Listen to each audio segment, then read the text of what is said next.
ಯಾವತ್ತಾದ್ರೂ ನೀವು karate class ಹೋಗಿದ್ದೀರಾ ಸರ್? ಸ್ಕೂಲಲ್ಲಿದ್ದಾಗ ಹೋಗಿದ್ದೆ ಅಷ್ಟೇ, ಅದಾದಮೇಲೆ ಅಷ್ಟು ಆ ಕಡೆ ಹೋಗಿದ್ದಿಲ್ಲ. ಸೂಪರ್ ಸ್ಟಾರ್ ಆಕ್ಟ್ರೆಸ್ ಜೊತೆ ಆ್ಯಕ್ಟಿಂಗ್ ಮಾಡಿದ್ದು ಹೆಂಗೆ ಅನಿಸ್ತು ಸರ್? ನಮ್ಮ ಸೂಪರ್ ಸ್ಟಾರ್ ಮಲೈಕ್ ಅವರು ಬಹಳ ಸೆಟ್ಟಲ್ಲಿ ತುಂಬ ಚೆನ್ನಾಗಿ ನೋಡಿಕೊಂಡ್ರು ನಮ್ಮನ್ನು. ಸೊ ಆ ನಿಟ್ಟಿನಲ್ಲಿ ನಮಗೆ ಬಹಳ ಖುಷಿ ಇದೆ. ಈ ಸಿನಿಮಾ ನೋಡಿದಾಗಲೂ ನಿಮ್ಮ ಲುಕ್ಕಲ್ಲಿ ಏನು ಚೇಂಜಸ್ ಕಾಣಿಸ್ತಿಲ್ವಲ್ಲ, ಯಾಕೆ? ಆ ಚೇಂಜಸ್ ಈ ಸಿನಿಮಾದಲ್ಲಿ ಇದೆ, ನೀವು ನೋಡ್ಬೋದು. ಫ್ರೆಂಡಾಗಿ ಏನು ಹೇಳಿದ್ರಿ, ಏನು ಹಾರೈಸಿದ್ರಿ? ಈಗ ಹಾರೈಸೋದೇನಿದೆ, ಈಗ ಮದುವೆ ಆಗ್ತಿದ್ದೇನೆ ಅಂದಾಗ ನಾವೇನು ಹೇಳೋಕ್ಕಾಗುತ್ತೆ. ಕನ್ನಡಕ್ಕೆ ಕರಾಟೆ ಕಿಂಗ್ ಶಂಕರ್ ನಾಗ್ ಆದ್ರೆ ವಿದ್ಯಾಪತಿಗೆ ಕರಾಟೆ ಮಾಸ್ಟರ್ ಆಗಿ ನಾಗಭೂಷಣ್ ಅವರು ಬರ್ತಿರೋವಂಥದ್ದು.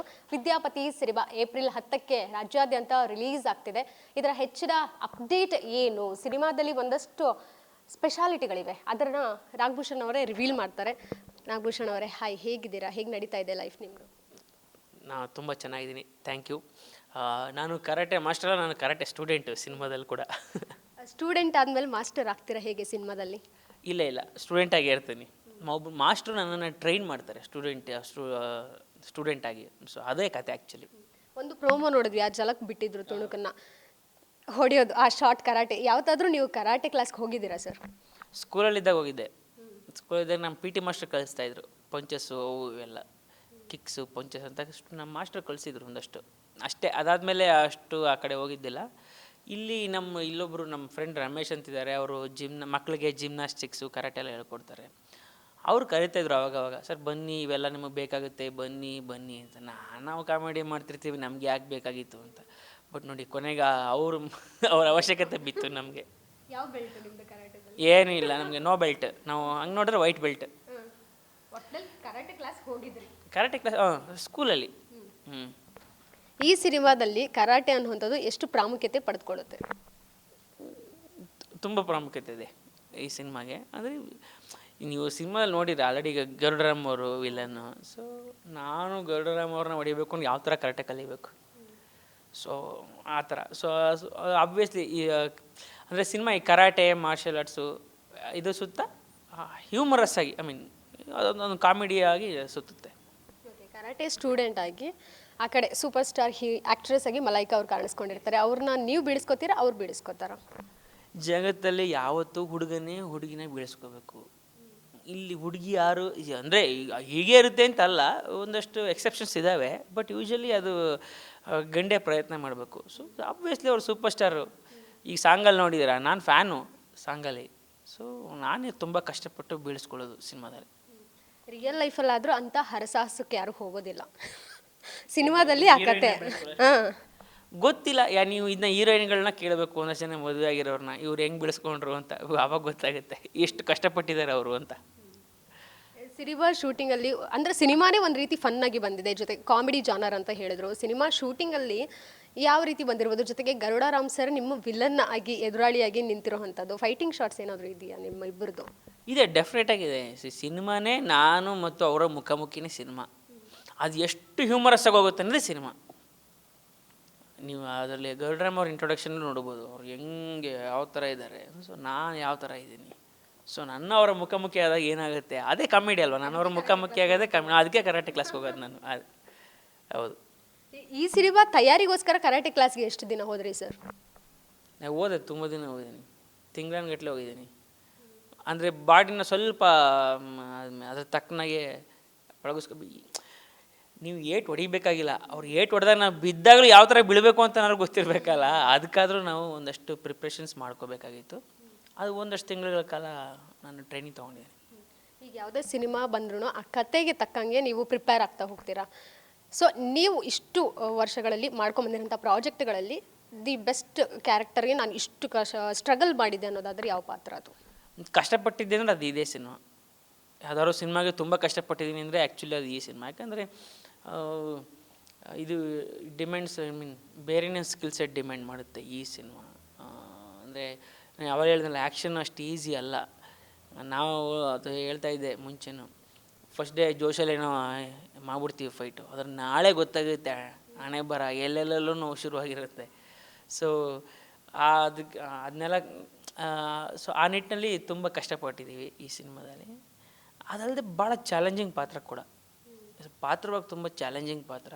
ಸೊ ಇಷ್ಟು ದಿನ ನಾನು ಮಾಡಿರೋ ಪಾತ್ರಗಳಲ್ಲಿ ತುಂಬಾ ಕಷ್ಟಪಟ್ಟರೆ ಸಿನಿಮಾ ಅಂದರೆ ಇದೇನೆ. ಸೂಪರ್ ಸ್ಟಾರ್ ಆ್ಯಕ್ಟ್ರೆಸ್ ಜೊತೆ ಆ್ಯಕ್ಟ್ ಮಾಡಿದ್ದು ಹೆಂಗೆ ಅನಿಸ್ತು ಸರ್? ನಮ್ಮ ಸೂಪರ್ ಸ್ಟಾರು ಮಲೈಕ್ ಅವರು ಬಹಳ ಸೆಟ್ಟಲ್ಲಿ ತುಂಬ ಚೆನ್ನಾಗಿ ನೋಡಿಕೊಂಡ್ರು ನಮ್ಮನ್ನು. ಸೊ ಆ ನಿಟ್ಟಿನಲ್ಲಿ ನಮಗೆ ಭಾಳ ಖುಷಿ ಇದೆ. ಅವರು ಒಬ್ಬ ಒಳ್ಳೆ ಫ್ಯಾನ್ನ ಯಾವ ಥರ ಟ್ರೀಟ್ ಮಾಡಬೇಕಲ್ಲ ಹಂಗೆ ಟ್ರೀಟ್ ಮಾಡಿದ್ದಾರೆ. ಮತ್ತು ಅವರು ದಾವಣಗೆರೆಯವರು ಬೇಸಿಕ್ಲಿ ಅವರು ಬೆಣ್ಣೆಯಾಗೂ ಇರ್ತಿದ್ರು, ಮಿರ್ಚಿಯಾಗೂ ಇರ್ತಿದ್ರು. ಸೊ ಆ ಕಾಂಬಿನೇಷನ್ ಆ ಎರಡು ಮುಖಗಳನ್ನ ನೀವು ಸಿನಿಮಾದಲ್ಲಿ ನೋಡ್ಬೋದು. ಅವರು ಬೆಣ್ಣೆಯಾಗಿ ಯಾವಾಗ ಇರ್ತಾರೆ, ಕೋಪ ಬಂದರೆ ಯಾವಾಗ ಮಿರ್ಚಿ ಆಗ್ತಾರೆ ಅಂತ. ಯಾರ್ದು ಕೇಳಿದ್ದೀನಿ, ಇನ್ನೂ ಕೊಟ್ಟಿಲ್ಲ. ಬಹುಶಃ ಸಿನಿಮಾ ಸಕ್ಸಸ್ ಇವೆಂಟ್ ಕೊಡ್ಬೋದಾ ಅಂತ. ಹೌದು. ಅಲ್ಲ, ಅವರೇನೋ ಆ್ಯಕ್ಟ್ರೆಸ್ ಆದರು, ನಿಮ್ಮನ್ನ ಹೀರೋ ಮಾಡ್ತಾರಾ ಸಿನಿಮಾದಲ್ಲಿ? ಇಲ್ಲ, ನಾನು ಸಿನಿಮಾದಲ್ಲಿ ಬೇಸಿಕಲಿ ನಾನು ಈಗ ವಿದ್ಯಾಪತಿ ಸಿನಿಮಾ, ಅವರು ವಿದ್ಯಾನ ಪಾತ್ರ. ಸೊ ಅವರ ಪತಿ ನಾನು, ವಿದ್ಯಾಳ ಪತಿ ನಾನು. ಸೊ ಅವ್ರ ಗಂಡ ನಾನು. ಸೊ ಹೆಂಗೆ ಅವ್ರನ್ನ ಹೆಂಗೆ ಈ ಸಾಂಗಲ್ಲಿ ನೋಡಿರ್ತಾರೋ ಪಟಾಯಿಸಿ ಮದುವೆ ಆಗಿರ್ತೀನಿ. ಸೊ ವಿದ್ಯಾ ಮತ್ತು ವಿದ್ಯಾಪತಿ ನಡುವೆ ಆಗೋ ಅಲ್ಲಿ ಒಂದಷ್ಟು ಕಾನ್ಫ್ಲಿಕ್ಟ್ಸು ಅದ್ರ ಸುತ್ತ ನಡೆಯುವಂಥದ್ದು ಸಿನಿಮಾ. ಎಷ್ಟು ಡ್ಯೂರೇಷನ್ ಇದೆ ಸಿನಿಮಾ ಇನ್ನು ಫೈನಲ್ ಕಾಪಿ ರೆಡಿ ಆಗ್ತಾಯಿದೆ, ಅವಾಗ ಗೊತ್ತಾಗುತ್ತೆ ಏನು ಅಂತ. ಸಾಂಗ್ ಕೂಡ ರಿಲೀಸ್ ಮಾಡಿದ್ರು, ಮದನಾರಿ ಅನ್ನೋವಂಥದ್ದು. ಲಾಸ್ಟಲ್ಲಿ ಆ ಒಂದು ಸೀನ್ ಅವರೇ ಸ್ಕ್ರೀನ್ ಫುಲ್ ಅವರೇ ಸ್ಟೀಲ್ ಮಾಡಿಬಿಟ್ಟಿದ್ದಾರೆ. ಅವ್ರದ್ದೇ ಆಡಿದ್ದು, ಇದು ಅವ್ರದ್ದೇ ಆಡಿದ್ದು. ಈ ವಿದ್ಯಾಪತಿ ಸಿನಿಮಾನೇ ವಿದ್ಯಾಪತಿ ಅವ್ರ ಹೆಸರಲ್ಲೇ ಇರೋದು ಸಿನಿಮಾ, ನಂದಲ್ಲ ಸಿನಿಮಾ. ಹೌದು, ನಾವು ಅವಾಗ ಕಾಣಿಸ್ಕೊತೀವಿ. ಹೌದು. ಸಾಂಗ್ ಭಾಳ ಚೆನ್ನಾಗಿದೆ. ಸಾಂಗ್ ತುಂಬ ಚೆನ್ನಾಗಿತ್ತು. ಅವರು ತುಂಬ ಕಷ್ಟಪಟ್ಟಿದ್ದಾರೆ, ಡ್ಯಾನ್ಸ್ ಪ್ರಾಕ್ಟೀಸು ಮತ್ತೊಂದು ಅದು ಇದು ಅಂತ. ಸೊ ಅವ್ರು ತುಂಬ ಚೆನ್ನಾಗಿ ಕಾಣ್ತಾರೆ ಮಲೈಕ್ ಅವರು. ಇದು ಬೇಸಿಕ್ಲಿ ಅವ್ರ ಸಾಂಗ್ ಇದು. ಸೊ ನಾನಲ್ಲೊಬ್ಬ ಹೇಗೆ ನಾವು ಇಲ್ಲಿ ಶೂಟಿಂಗ್ ನಡಿಬೇಕಾದ್ರೆ ನೋಡ್ತಿರ್ತೀವಿ ಗೊತ್ತಾ, ಅವ್ರು ಶೂಟಿಂಗ್ ಅಂತ ನೋಡ್ತಿರ್ತೀವಲ್ಲ, ಹಂಗೆ ಆ ಥರ ನಾನೊಬ್ಬ ಫ್ಯಾನ್ ಆಗಿ ಸಿನಿಮಾದಲ್ಲಿ ಅವಾಗ ಬಂದು ನೋಡ್ಕೊಂಡು ಹೋಗಿರ್ತೀನಿ. ಸ್ಪೆಷಲ್ ಅಂದರೆ ಜಗ್ಗೇಶ್ ಸರ್ ಹಾಡಿರೋ ಅಂಥದ್ದು ಒಂದು ಸಾಂಗ್ ಇದೆ. ಅದು ನಿಮ್ಗೆ ಎಷ್ಟು ಖುಷಿ ಕೊಡುತ್ತೆ ಸರ್? ಯಾಕಂದರೆ ಜಗ್ಗೇಶ್ ಅವರ ಅಭಿನಯ ನೋಡ್ತಿದ್ದನ್ನೇ ಒಂದು ರೀತಿ ಕಳೆದೋಗ್ಬಿಡ್ತಾರೆ ಅಭಿಮಾನಿಗಳು. ಈ ಜಗ್ಗೇಶ್ವರನೇ ನಾವು ಈಗ ಈ ಥರದೊಂದು ಸಿಚುವೇಶನ್ ಇದೆ ಸರ್, ನೀವು ಆಡಿದ್ರೆ ಚೆನ್ನಾಗಿರುತ್ತೆ ಅಂತ ಕೇಳಿದೆ. ಬಾರೋ ಆಡೋಣ ಅಂತ ಅವರು ಇಮ್ಮಿಡಿಯೇಟಾಗಿ ಹೇಳಿದ್ದು. ಅವ್ರು ಆಡಿದಾಗ ಒಂದೇನೋ ಒಂದು ತೂಕ ಬರುತ್ತೆ ಅಂತ ಹಾಡಿಗೆ. ಸೊ ಡೆಫಿನೆಟಾಗಿ ಖುಷಿ ಇದೆ. ಅಂದರೆ ದೊಡ್ಡ ಕಲಾವಿದರು ನಮ್ಮ ಜೊತೆ ಕೈ ಜೋಡಿಸಿದಾಗ ನಮಗೊಂದು ಒಳಗಡೆ ಒಂದು ಖುಷಿ ಇರುತ್ತಲ್ಲ, ಅದಿದೆ. ಪ್ರತಿ ಸಿನಿಮಾ ನೋಡಿದಾಗಲೂ ನಿಮ್ಮ ಲುಕ್ಕಲ್ಲಿ ಏನೂ ಚೇಂಜಸ್ ಕಾಣಿಸ್ತಿಲ್ವಲ್ಲ, ಯಾಕೆ? ಅಂದರೆ ಹೇರ್ ಸ್ಟೈಲ್ದು ಇರ್ಬೋದು, ಬಿಯರ್ಡ್ ಇರ್ಬೋದು, ಏನಾದರೂ ಚೇಂಜಸ್ ಬೇಕಲ್ಲ? ಆ ಚೇಂಜಸ್ ಈ ಸಿನಿಮಾದಲ್ಲಿದೆ, ನೀವು ನೋಡ್ಬೋದು. ನಾವು ಇದರಲ್ಲಿ ಕಾಣ್ತಿರಲ್ಲ, ಆ ಕರಾಟೆ ಸಾಂಗಲ್ಲಿ ನೋಡ್ತಿರಲ್ಲ, ಫುಲ್ ಎಲ್ಲ ಬೇರೆ. ಸಿನಿಮಾಗೆ ಯಾವ ಥರ ಬೇಕೋ ಆ ಥರ ಇರೋಣ. ರಿಯಲ್ ಲೈಫಲ್ಲಿ ಇಂಟರ್ವ್ಯೂಗೆ ಹಾಗೆ ಕೂತಿದ್ರೆ ಚೆಂದ ಇರ್ತೀನಿ. ರಿಯಲ್ ಲೈಫಲ್ಲಿ ಹೆಂಗೆ ಬೇಕೋ ಹಂಗೆ ನಾರ್ಮಲ್ ಆಗಿ ಇದ್ಬಿಟ್ರೆ ಆಯಿತು. ಅದು ಸಿನಿಮಾದಲ್ಲಿ ಅದಕ್ಕೆ ಸಿನಿಮಾಕ್ಕೆ ಪಾತ್ರಕ್ಕೆ ಹೆಂಗೆ ಬೇಕೋ ಹಂಗೆ ಇದ್ಬಿಡೋಣ. ಸೊ ರಿಯಲ್ ಲೈಫಲ್ಲಿ ನಾವು ಹೆಂಗಿರ್ತೀವಿ ಆರಾಮಾಗಿ ಹಂಗೆ ಇದ್ಬಿಟ್ರೆ ಸಾಕು ಅಂತ ಅಂದ್ಕೊಂಡಿದ್ದೀನಿ. ಏನು ನಮ್ಮ ಮನೆಯವ್ರು ಬಹಳ ಖುಷಿಯಾಗಿದ್ದಾರೆ. ಅವರು ಖುಷಿಯಾಗಿರೋದು ನಮ್ಮ ಖುಷಿನ ದ್ವಿಗುಣಗೊಳಿಸಿದೆ. ಇನ್ನು ಡಾಲಿ ಪಿಕ್ಚರ್ಸಲ್ಲಿ ಬರ್ತಿರೋಂಥ ಸಿನಿಮಾ ಇದು ನಿಜ ಹೇಳ್ತಿರೋದು. ಯಾಕಂತ ಹೇಳಿದರೆ ಡಾಲಿ ಪಿಕ್ಚರ್ಸ್ ಅಂದ ತಕ್ಷಣ ಸಿನಿಮಾ ಅವರು ಸೆಲೆಕ್ಟ್ ಮಾಡೋವಂಥದ್ದು ಇರ್ಬೋದು, ಅವ್ರು ನಿರ್ಮಾಣ ಮಾಡೋದು ಕಂಟೆಂಟ್ ಮೇಲೇ ಇರುತ್ತೆ. ಜೊತೆಗೆ ಅಭಿಮಾನಿಗಳ ನಾಡಿ ಮಿಡಿತವನ್ನು ಅವ್ರು ತಿಳ್ಕೊಂಡಿದ್ದಾರೆ, ಯಾವ ರೀತಿ ಸಿನಿಮಾ ಮಾಡಿದ್ರೆ ಇದು ಪ್ರೇಕ್ಷಕರ ಮನ ತಲುಪುತ್ತೆ ಅನ್ನುವಂಥದ್ದು. ಜೊತೆಗೆ ಬಿಸ್ನೆಸ್ ವೈಸ್ ಕೂಡ. ಸೊ ಈ ಸಿನಿಮಾ ಕೂಡ ಅವ್ರು ತಗೊಂಡಿರುವಂಥದ್ದು, ನಿರ್ಮಾಣ ಮಾಡಿದ್ದಾರೆ. ಯಾವ ರೀತಿ ನಿಮ್ಮ ಫ್ರೆಂಡ್ ಬಗ್ಗೆ ನೀವೇ ಹೇಳಬೇಕಷ್ಟೆ. ಯಾವ ಧನಂಜಯ ಖುದ್ದು ತಾನೇ ಒಬ್ಬ ಸಾಹಿತ್ಯ ಆಸಕ್ತಿ ಇರೋವಂಥ ವ್ಯಕ್ತಿ. ಸೊ ಹಂಗಾಗಿ ಆಮೇಲೆ ಯಾವುದೇ ಒಂದು ಒಳ್ಳೆ ಕತೆ ನೋಡಿದ್ರೆ ತುಂಬ ಎಕ್ಸೈಟ್ ಆಗ್ತಾನೆ. ಇಲ್ಲ ಈ ಕತೆ ಚೆನ್ನಾಗಿದೆ, ನಾವೇ ಮಾಡೋಣ ಅಲ್ವಾ ಅನ್ನೋ ಥರ. ಸೊ ಆ ನಿಟ್ಟಿನಲ್ಲಿ ಟಗರು ಪಲ್ಯ ಇರ್ಬೋದು, ಈಗ ಈ ಸಿನಿಮಾ ಇರ್ಬೋದು. ಸೊ ನಾನು ಸಿನಿಮಾ ಮಾಡಲಿಲ್ಲ ಪರವಾಗಿಲ್ಲ, ಯಾರೋ ಸಿನಿಮಾ, ಬಟ್ ಸಿನಿಮಾ ತುಂಬ ಚೆನ್ನಾಗಾಗಬೇಕು. ಸೊ ನನ್ನ ಕಡೆಯಿಂದ ಏನೋ ಒಂದು ಆಗಬೇಕು ಅನ್ನೋದೊಂದು, ಅದು ಯಾವಾಗಲೂ ಅದೊಂದು ತವಕ ಇದ್ದೇ ಇದೆ ಅವನಿಗೆ, ಒಳ್ಳೊಳ್ಳೆ ಸಿನಿಮಾಗಳು ಕೊಡಬೇಕು ಅಂತ. ಆಮೇಲೆ ನಾವು ಡಾಲಿ ಪಿಕ್ಚರ್ಸಲ್ಲಿ ಮಾಡಿದ ಸಿನಿಮಾಗಳು ಎಲ್ಲವೂ ಹಿಟ್ಟಾಗಿದ್ದಾವೆ. ಸೊ ಅದು ಬಡವರಾಸ್ಕಲ್ ಇರ್ಬೋದು, ಹೆಡ್ ಬುಷ್ ಇರ್ಬೋದು, ಟಗರು ಪಲ್ಯ ಇರ್ಬೋದು, ನಂತರ ನಾವು ಪ್ರೆಸೆಂಟ್ ಮಾಡಿದ ಎಡವಲ್ ಮುಸ್ತಫಾ ಇರ್ಬೋದು. ಸೊ ನೆಕ್ಸ್ಟು ಈಗ ವಿದ್ಯಾಪತಿ. ಸೊ ಇದು ಕೂಡ ಸಿನಿಮಾ ತುಂಬ ಚೆನ್ನಾಗಿರುತ್ತೆ ಅನ್ನೋ ನಂಬಿಕೆ ಇದೆ. ಅವ್ರ ದಾಂಪತ್ಯ ಜೀವನಕ್ಕೆ ಇತ್ತೀಚೆಗೆ ಅಷ್ಟೇ ಕಾಲಿಟ್ರು. ಫ್ರೆಂಡಾಗಿ ಏನು ಹೇಳಿದ್ರಿ, ಏನು ಹಾರೈಸಿದ್ರಿ? ಈಗ ಹಾರೈಸೋದೇನಿದೆ, ಈಗ ಮದುವೆ ಆಗ್ತಿದ್ದೇನೆ ಅಂದಾಗ ನಾವೇನು ಹೇಳೋಕ್ಕಾಗುತ್ತೆ. ಸೊ ಒಂದು ಒಳ್ಳೆ ಹುಡುಗಿನೇ ಹುಡ್ಕೊಂಡಿದ್ದಾನೆ. ಸೊ ಇಬ್ಬರು ಒಬ್ರಿಗೊಬ್ರು ಒಬ್ರಿಗೊಬ್ರು ಲಕ್ಕಿ ಅಂತ ಹೇಳ್ತೀನಿ ಇಬ್ಬರು. ಸೊ ಆ್ಯಕ್ಟ್ರು ಮತ್ತು doctor combination blockbuster hit ಆಗಲಿ ಅಂತ ಹೇಳ್ತೀನಿ. ಇಬ್ಬರು ಒಂದು ಕಾಂಬಿನೇಷನ್ ಸಹ ಎಲ್ಲರೂ ಇಷ್ಟಪಟ್ಟಿರೋವಂಥದ್ದು. ಖುದ್ದಾಗಿ ರಮ್ಯಾ ಅವ್ರು ಸಹ ನಾವು ತುಂಬ ಸಿಕ್ಕಾಪಟ್ಟೆ ಕ್ಯೂಟ್ ಇರೋವಂಥ ಪೇರನ್ ಅಂತ ಅವರು ಹೇಳಿದ್ದಾರೆ. ಆದರೆ ಡಾಕ್ಟರು ಈ ಕಡೆ ಆ್ಯಕ್ಟರ್ ಇಬ್ಬರು ಹೆಂಗೆ ಕನೆಕ್ಷನ್ ಆಯಿತು ಅನ್ನೋವಂಥದ್ದು ಅವರು ಪ್ರೆಸ್ ಮೀಟ್ ಮಾಡಿದಾಗ ಹೇಳಿದರು. ಬಟ್ ನಿಮ್ಮ ಫ್ರೆಂಡಾಗಿ ನಿಮ್ಗೇನಾದರೂ ಬೇರೆ ಥರ ಹೇಳಿದ್ರಾ? ಹೇಗೆ, ಎಷ್ಟು ವರ್ಷದವು ಅಂತ? ಇದು ಅವ್ರದ್ದು ಕತೆ ಆದ್ದರಿಂದ ಅವರೇ ಚೆನ್ನಾಗಿ ಹೇಳಿರ್ತಾರೆ. ಸೊ ನಾನೇನು ಹೇಳೋದು ಅದರಲ್ಲಿ? ಸೊ ಅವ್ರನ್ನೇ ಅವರೇ ಹೇಳಿದ್ಮೇಲೆ ಅವರೇ ಕ್ಲಾರಿಫೈ ಮಾಡಿದಾಗ ನಾನು ಹೇಳೋದೇನಿಲ್ಲ. Okay, no problem. ಸದ್ಯಕ್ಕೆ ಈ ವಿದ್ಯಾಪತಿ ಸಿನಿಮಾದೆ ನೀವು ಹೇಳಿದ್ರಿ ವಿದ್ಯಾ ಅನ್ನೋವಂಥದ್ದು ಅವ್ರ ಹೆಸರು ಕ್ಯಾರೆಕ್ಟರ್ ನೇಮ್ ಆಗಿರುತ್ತೆ, ಪತಿ ಅನ್ನೋದು ನೀವು. ಪತಿಯಾಗಿ ಏನು ಜವಾಬ್ದಾರಿ? ರಿಯಲ್ ಲೈಫು ಸಿನಿಮಾ ಪತಿಯಾಗಿ ಯಾವಾಗಲೂ ಹೆಣ್ಣನ್ನು ನಾನು ಯಾವಾಗಲೂ ಅದು ಹೇಳ್ತಿದ್ದೆ. ಅಂದರೆ ಮನೇಲಿ ಹೆಣ್ಣು ತುಂಬ ಚೆನ್ನಾಗಿರ್ಬೇಕು, ಅವಾಗ ಮನೆ ಚೆನ್ನಾಗಿರುತ್ತೆ ಅಂತ. ಅಂದರೆ ಆಕೆ ಖುಷಿಯಾಗಿದ್ದರೆ ಮನೆ ಖುಷಿಯಾಗಿರುತ್ತೆ. ಸೊ ಒಂದು ಇದು ವಿದ್ಯಾಪತಿಯಾಗಿ ವಿದ್ಯಾಳ ಜವಾಬ್ದಾರಿಯನ್ನು ಎಷ್ಟು ಮಟ್ಟಿಗೆ ಆತ ಹೊರಕ್ಕಾಗುತ್ತಾ ಅನ್ನೋದು ಕತೆ. ಸೊ ಅದನ್ನ ನಿಮಗೆ ತೀರಾ ಅರ್ಲಿ ಆಗುತ್ತೆ ಎಲ್ಲನೂ ಹೇಳ್ಬಿಟ್ರೆ. ಬಿಟ್ಕೊಟ್ಟಂಗೆ ಆಗುತ್ತೆ. ಇಲ್ಲ ಹಂಗಾಗಲ್ಲ. ಅದಕ್ಕೆಲ್ಲ ಟೈಮ್ ಇದೆ. ನಾವು ರೆಗ್ಯುಲರ್ ಒಂದೊಂದಷ್ಟು ದಿನದ ಮೇಲೆ ನೆಕ್ಸ್ಟ್ ಟ್ರೈಲರ್ ಬಿಡ್ತೀವಿ. ಅದು ತಾನಾಗಿ ಕತೆ ಏನೇನು ಅಂತ ಬಿಚ್ಕೊಳ್ತಾ ಹೋಗುತ್ತೆ ತಾನೇ. ನಿಮ್ಮ ವೈಫ್ ಜೊತೆ ನೀವು ರೀಸೆಂಟಾಗಿ ನೋಡಿರೋಂಥ ಸಿನಿಮಾ ಯಾವುದು? ಯಾವ್ದು ನೋಡಿದ್ದು? ನಾವು ಮ್ಯಾಕ್ಸ್ಗೆ ಹೋಗಿದ್ದೆ. ಇದು ಬೇರೆ ತರಣೆಗಲ್ಲು ಮ್ಯಾಕ್ಸು. ಅವ್ರ ಜೊತೆ ಆಫ್ಕೋರ್ಸ್ ತೋರಿಸ್ತೀನಿ, ಡೆಫಿನೆಟಾಗಿ ತೋರಿಸ್ತೀನಿ. ತೋರಿಸ್ದೇ ನಾವು ಮನೆಗೆ ಹೋಗೋಕ್ಕಾಗತ್ತಾ? ನೀವು ಚೆನ್ನಾಗಿ ಹೇಳಿದ್ರಿ ಬಿಡಿ. ನೀವು ಚೆನ್ನಾಗಿ ಹೇಳಿದ್ರಿ, ನಾವು ತೋರಿಸ್ಲೇಬೇಕು. ಅಯ್ಯೋ ಫಸ್ಟ್ ಕಾಪಿ ಬಂದ ತಕ್ಷಣ ತೋರಿಸ್ತೀರಾ ಅಥವಾ ಥಿಯೇಟ್ರಲ್ಲಿ ಏನಾದರೂ ಸಿನಿಮಾ ರಿಲೀಸ್ ಆಗುತ್ತೆ ಪ್ರೇಕ್ಷಕರ ಜೊತೆ ಕೂತ್ಕೊಂಡು ಥಿಯೇಟ್ರಿಗೆ ಬರ್ತೀರಾ? ಆಕೆ ಮುಂಚೆನೇ ಗೊತ್ತಿಲ್ಲ, ಮುಂಚೆ ನೋಡೋಕ್ಕಾಗುತ್ತಿಲ್ವೋ ಗೊತ್ತಿಲ್ಲ. ಬಟ್ ಡೆಫಿನೆಟಾಗಿ ಅವಾಗಂತೂ ಆಸೆ ಇದ್ದೇ ಇದೆ. ಜನರ ಮಧ್ಯೆ ಸಿನಿಮಾ ನೋಡಬೇಕು ಅನ್ನೋದು ಅವಾಗ ಆಸೆ ಇದ್ದೇ ಇದೆ. ಅದನ್ನು ನಾವು ನೋಡ್ತಾರೆ. ಹೌದೌದು. ಸಿನಿಮಾ ಅಂದರೆ ಅಷ್ಟೊಂದು ಜಾಸ್ತಿನೂ ನೋಡಲ್ಲ ಅವಳು, ಬಟ್ ನೋಡ್ತಾಳೆ ಅಷ್ಟೆ. ಮುಂದಿನ ನಿಮ್ಮ ಸಿನಿಮಾಗಳ ಫರ್ದರ್ ಲೈನಪ್ಸ್ ಏನೇನಾಗಿದೆ ಅಂತ? ಈಗ ಸದ್ಯಕ್ಕೆ ಇದ್ರ ಮೇಲೆ ಕಾನ್ಸಂಟ್ರೇಟ್ ಮಾಡ್ತಾಯಿದ್ದೀನಿ. ಅಂದರೆ ಬೇರೆ ನಾನು ಕ್ಯಾರೆಕ್ಟರ್ ಆರ್ಟಿಸ್ಟ್ ಆಗಿನೂ ಮಾಡ್ತಾಯಿದ್ದೀನಿ ಮತ್ತು ಹೀರೋ ಆಗಿನೂ ಕೂಡ ಮಾಡ್ತಾಯಿದ್ದೀನಿ. ಸೊ ಅದು ಇನ್ನೊಂದಷ್ಟು ಟೈಮಲ್ಲಿ ಗೊತ್ತಾಗುತ್ತೆ. ಬಟ್ ಈಗ ಸದ್ಯಕ್ಕೆ ನಾನು ಈ ಸಿನಿಮಾ ಮೇಲೆ ಕಾನ್ಸಂಟ್ರೇಟ್ ಮಾಡ್ತಾಯಿದ್ದೀನಿ. ಈಗ ಬೇರೆ ಮುಂದಿನ ದಿನಗಳಲ್ಲಿ ಹೇಳ್ತೀನಿ ಏನು ಅಂತ. ಓಕೆ, ಆ್ಯಕ್ಟರ್ ಆಗಿದ್ದೀರಾ, ನೆಕ್ಸ್ಟ್ ನಿರ್ದೇಶನಕ್ಕೆ ನಿರ್ಮಾಣಕ್ಕೆ ಏನಾದರೂ ಕೈ ಹಾಕ್ತೀರಾ? ಅದ್ರ ಬಗ್ಗೆ ಆಲೋಚನೆಗಳು ಇದೆಯಾ ಹೇಗೆ ಅಂತ?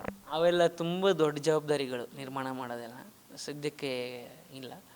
ಫಸ್ಟ್ ನಮ್ಮನ್ನು ಸರ್ವ್ ಮಾಡ್ಕೊಂಡ್ರೆ ಸಾಕಾಗಿದೆ. ಈಗ ನೋಡೋಣ, ಮುಂದೆ ದೇವರು ಆಸಕ್ತಿ ಕೊಟ್ಟರೆ ನೋಡೋಣ.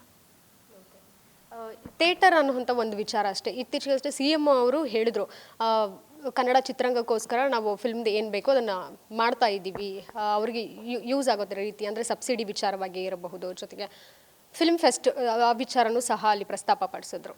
ಏನಾದರೂ ಗಮನಕ್ಕೆ ಬಂತ ನೋಡಿದ್ರ ಅಂತ? ಇಲ್ಲ, ಅಷ್ಟೊಂದು ನಾನು ಗಮನಿಸಿಲ್ಲ.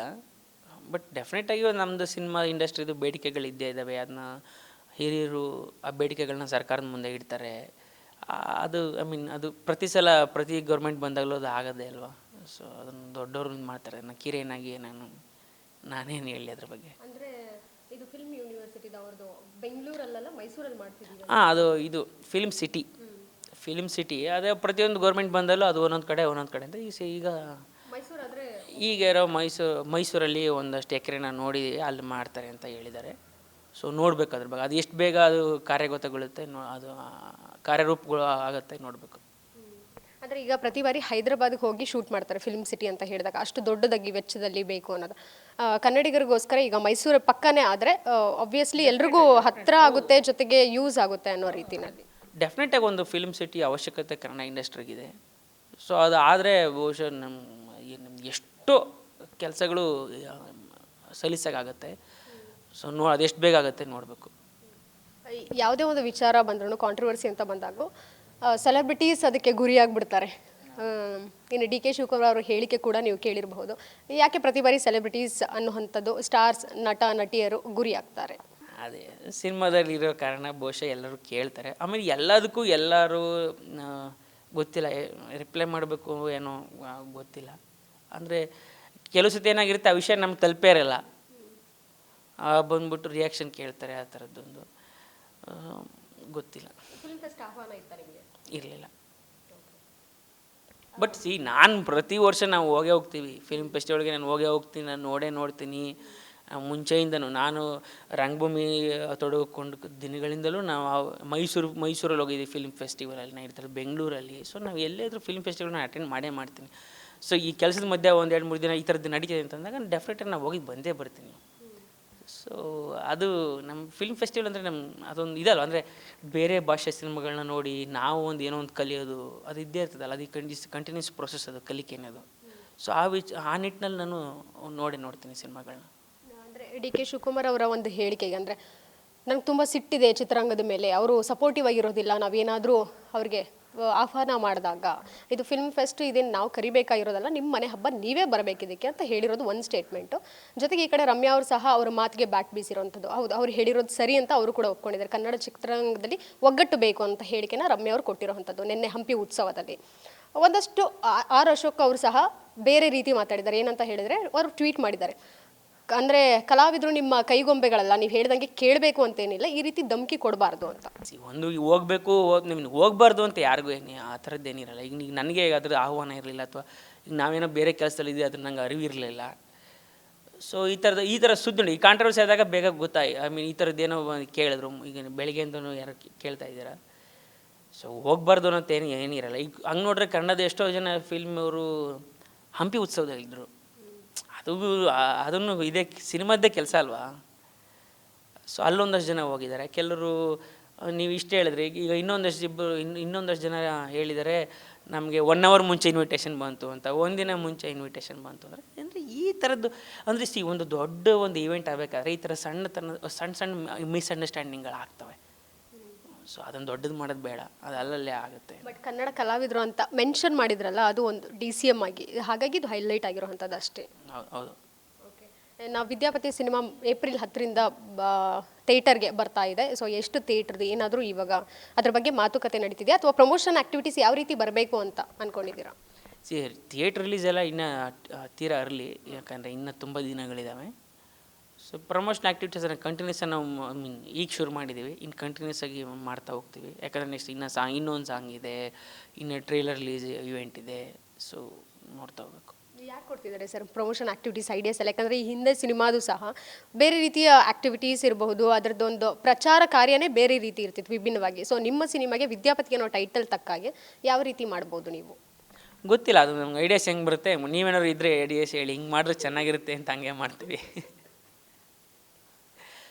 ಅಂದರೆ ಏನು ಗೊತ್ತಾ, ನಾವು ಈಗ ಪ್ರತಿ ಸಿನಿಮಾನ ನಾವು ಜನಕ್ಕೆ ಮುಟ್ಟಿಸ್ಬೇಕು ಅನ್ನೋದು ನಮಗೂ ಇರೋದಲ್ವ.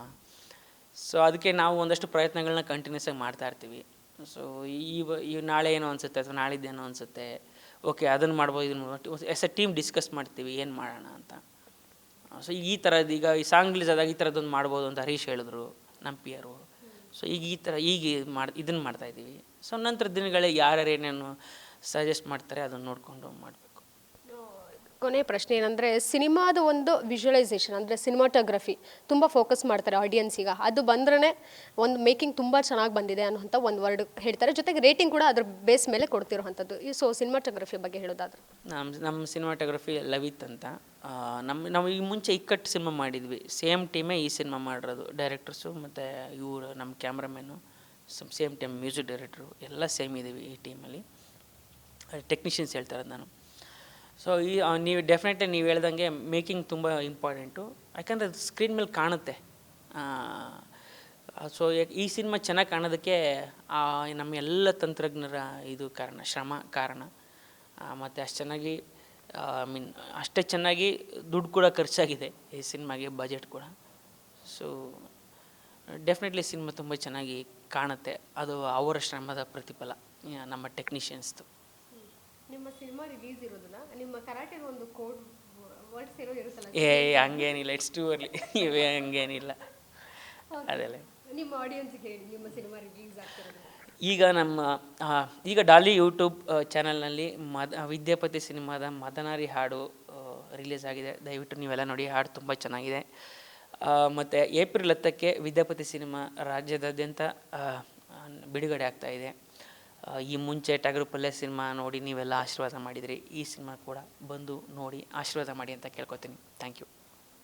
ಸೊ ಇದಿಷ್ಟು ನಟ ನಾಗಭೂಷಣ್ ಅವರ ಮಾತಾಗಿದ್ದು. ಕ್ಯಾಮ್ರಾ ಪರ್ಸನ್ ಲಕ್ಷ್ಮೀಕಾಂತ್ ಜೊತೆ Keerthi Patil, Guarantee News, Bengaluru. Guarantee News, ಸುದ್ದಿ ಖಚಿತ, ನ್ಯಾಯ ನಿಶ್ಚಿತ.